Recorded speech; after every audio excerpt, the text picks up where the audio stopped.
David here with Figboot on Pens, back again with another fountain pen review. Waterman is a pen company which has been around for a very long time, but it isn't necessarily at the forefront of modern fountain pen discussion. I think that's for a number of reasons. First of all, I think the market they're going for is more like the gift and business user rather than pen enthusiasts. Think of Cross and to a lesser extent Parker. They've been around since the late 1880s, but are currently owned by a manufacturer by the name of Newell Brands, who also own a wide variety of consumer brands. Everything from Coleman, the outdoor products, to Sharpie, Elmer's Glue, Yankee Candle, and they currently own Parker pens, as well as many, many other brands over several different industries. I do own a couple of different Waterman fountain pens, but I will admit that they haven't seen use for many years, and they never really cracked my daily rotation. But a while back, the good folks at Applebaum were sending me some pens for review, and I thought that I might want to check out one of Waterman's more modern offerings to see if maybe I was missing something. The model I have for you today is the Carène. What I'm going to do is go over the parts and features of this vintage-inspired offering. I'll talk about what I care for and what I don't care for about it. I'll show some measurements, size comparisons, and provide a writing sample. A big thanks go out to Applebaum for providing this pen for review. So, in order to get a closer look at this pen, please go ahead and join me over here at camera 2. The pen arrives in this box. It has the Waterman logo on there, and inside we have the pen. Actually, underneath here we have a couple of things. There was a use and care guide, some information about Applebaum, where this pen came from, as well as a standard international long cartridge. And here we have the pen. This is the Waterman Carène. And this particular finish is the marine amber. It comes in a number of different colors, but this is the one that stood out to me. It just has some nice depth to it with some blacks. And then I know it's very reflective here in the light, but there we go. We can kind of see it there. It has some nice kind of coppery, brownish red kind of depth to it, which looks nice. The name Carène actually means hull in French, and that's because this pen is meant to resemble the hull of a boat. It was originally released back in the 1990s, and that, I'd say over the years, the look really hasn't changed on this particular pen. But I do care for that material. So let's go ahead and go over the parts and features. It is a rather thin and narrow pen, but it is of medium length. The end comes to a rather severe point. It's not super severe, just a rather pointed point. Then we have the Waterman clip, which is distinctive because it has kind of that band out of there. And then up top, we have the Waterman logo at the very top. I'd say that the clip has a decent amount of strength to it and is able to accommodate materials of varying thicknesses. The cap angles up until about 3/4 of an inch left where it straightens out. Then there is this Waterman band, and on the front it says Waterman, and then on the back it says France. And where I believe these pens are manufactured now. And then there is a medium size, more of a smaller step down to the barrel, which is straight, maybe for about an inch before tapering down at an even rate of decline. And here at the end, we have a gold piece with that little resin insert. I'm assuming it's a resin insert in there. But you could see with that angle there that it does resemble a boat or the hull of a boat. This is a snap cap. And underneath, we have a section that, there's a couple of things I like about this. First of all, the section is kind of very vintage inspired. It does have that kind of almost like Parker 51 look to it. But we have this very cool inlaid nib. This is probably my favorite part of this pen. Now this is inked up, and so there's a little bit of ink on there, but I do feel that this nib is a unique shape, and I just think there's something cool about this inlaid nib. This pen is available in extra fine, fine, medium, broad, as well as a stub, and this is an 18 karat gold nib. And then we'll call that, this basically, there really isn't a feed, it's the whole section. And then we have the hole there, which is where the pen is getting inked up from. The entire section is resin, and while it does point down, and there is no swale or ring or something like that to help your grip from moving, I do find that this plastic provides me a solid surface to grip, and so I don't find my grip wanting to travel down the front of this particular section. So I do find it comfortable. And that the pen is plenty long enough to use unposted. I'd say it's of a medium heft. The cap does post rather deeply, which is nice. You can see that it posts almost, very deeply, almost to the entire length of the cap. And so if you want to use your pen posted, it works very well like that, and it is very balanced. This is a cartridge converter pen. It's a little bit odd because it accepts standard international cartridges, but the converter is a proprietary converter. So you do need to have a Waterman converter, but you could use standard international cartridges with this particular pen. With the metal construction in a number of places, then eyedropping this pen would not be advisable. I mentioned that this pen was originally produced back in the 1990s, and I'd say it kind of feels like it's stuck there.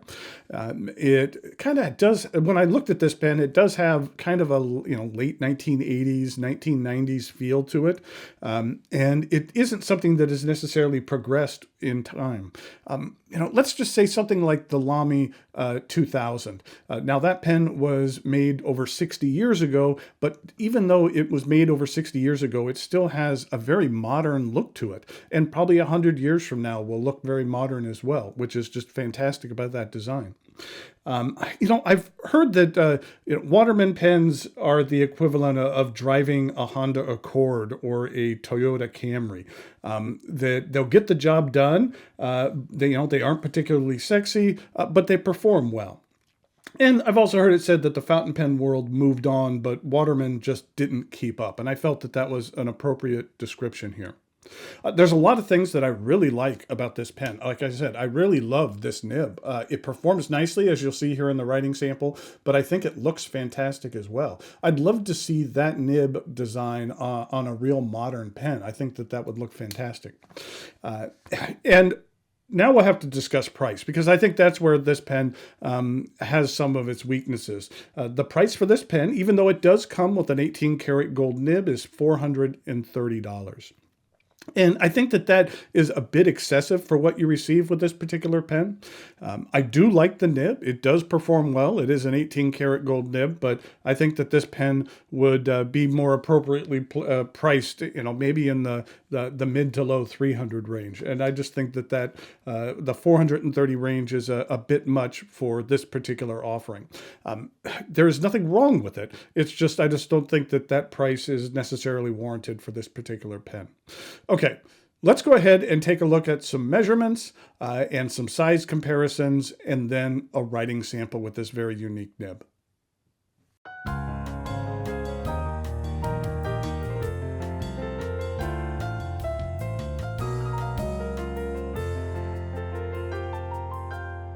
So here we have some size comparisons for the Waterman Carène Marine Amber.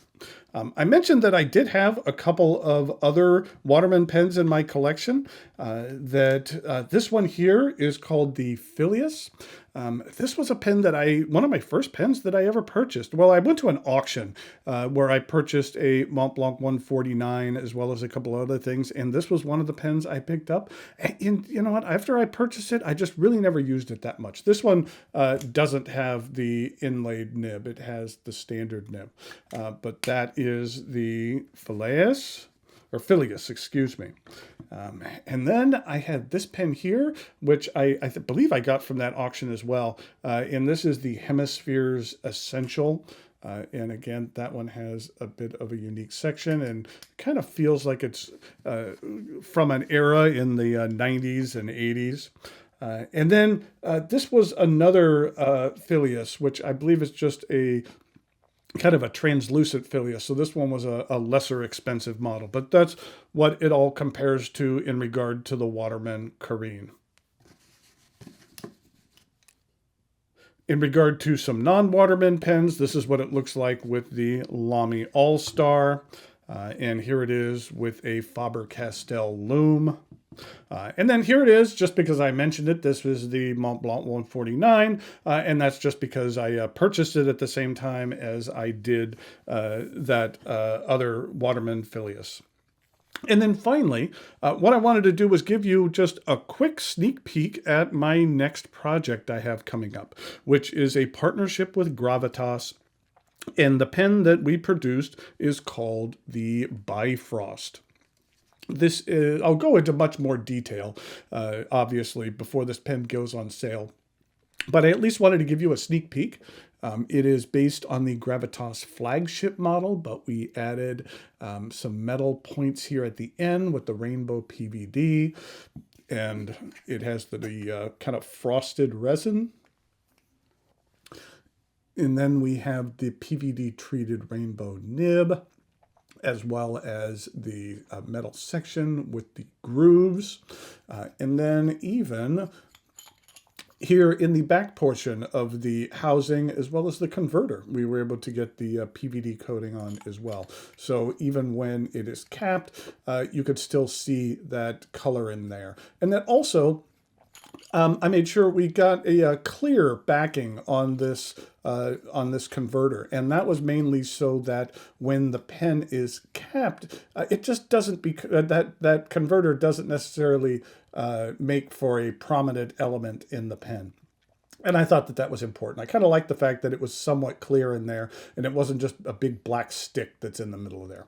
But this is the Gravitas Bifrost, and over the next few weeks, you will definitely see more of this. And look for this to go on sale at the beginning of April with a date to be determined, but these will be selling for $129. So it's a fairly reasonable price pen that I think kind of punches above its weight and looks fantastic. But that's what it looks like in comparison to the rest of these pens.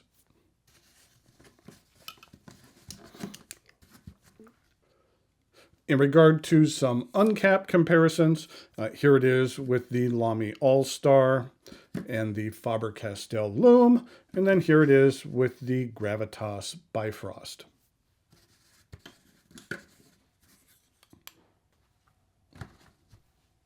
Here we go with the writing sample for the Waterman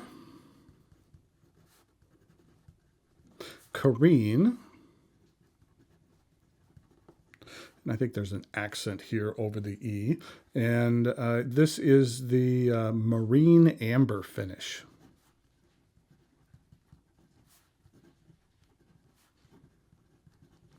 I believe this is a medium 18 karat gold nib. It might be broad. I'm not sure. It is not branded, and I have forgotten exactly what I had Applemon send me, but it's either a medium or a broad. If it's on a medium, it's on the generous side of medium.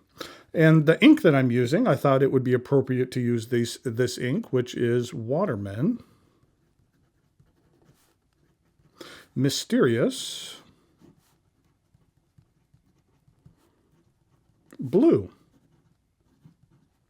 which is a very favorite ink of a lot of folks. This is what the ink looks like. It's kind of funny. Over time, every once in a while, I'll think that an ink doesn't quite look like its swatch, because this is what my original swatch that I've had for quite some time, a number of years, and you can see that it's kind of faded a little bit over time. And this is a brand new one that I made. And so you can see that over time, the inks do fade a little bit. This is what it looks like in regard to Bungbox Omazaki. And then this is the Pilot Iroshizuku Tsukio. This is the Mont Blanc Leo Tolstoy, which has a little bit more blue in it. This kind of has a bit of green in it, which kind of made me remind me of something like the KWZ Turquoise, or even the Graf von Faber-Castell Deep Sea Green. These are what the 50 milliliter bottles look like. You know, I really like this design of this bottle. Now, it's going to be hard to see, but basically when you are trying to get down to the bottom, it will sit here on its side, just like that. And so you could fill your ink bottle up there and get a little and have a better access to the ink, which I needed because I only have about a third of this left because I've used this for quite some time.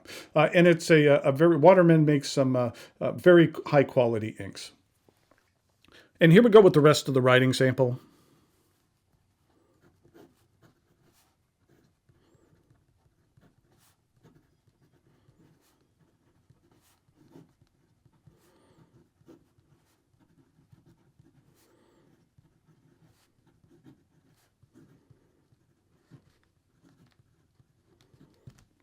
I would say that this nib is the highlight of this pen. It is very smooth.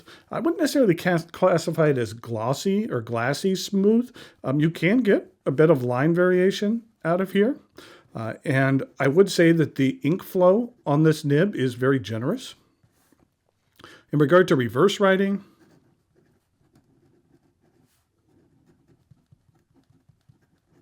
it is a little scratchy, but it does lay down an extra fine line. And then in regard to some fast writing,